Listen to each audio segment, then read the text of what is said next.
మన జీవితంలో మూడో వంతు నిద్రలోనే గడిపేస్తాం. అలాంటిది సరిగ్గా నిద్రపోలేదు అనుకోండి, మన బ్రెయినే మనకు శత్రువుగా మారిపోతుందట.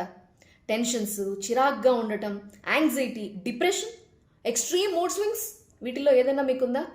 ఖచ్చితంగా ఈ వీడియో చూడండి, ఇది మీకోసమే.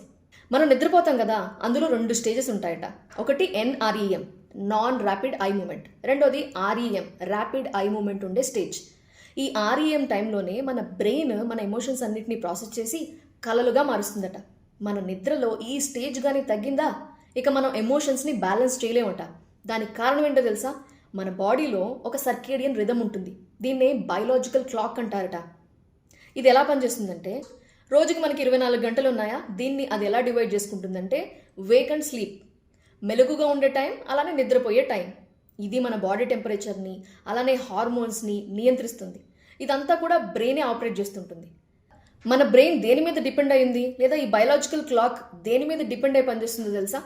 Day and night, day time, night time, వెలుగు చీకటి, అలా డివైడ్ చేసుకొని పనిచేస్తూ ఉంటుంది.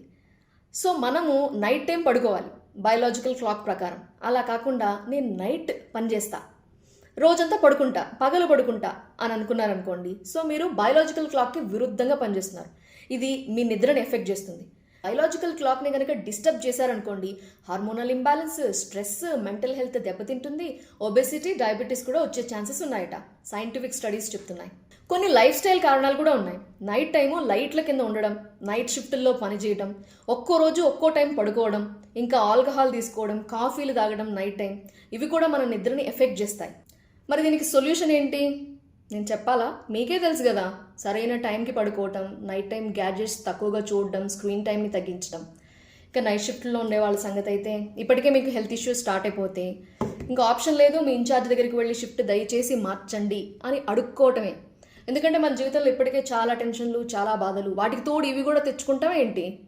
అంతే కదా. ఫైనల్గా నేను చెప్పొచ్చేది ఏంటంటే, బయలాజికల్ సైకిల్ని గౌరవించండి, హెల్త్ ఇష్యూస్ రాకుండా కాపాడుకోండి.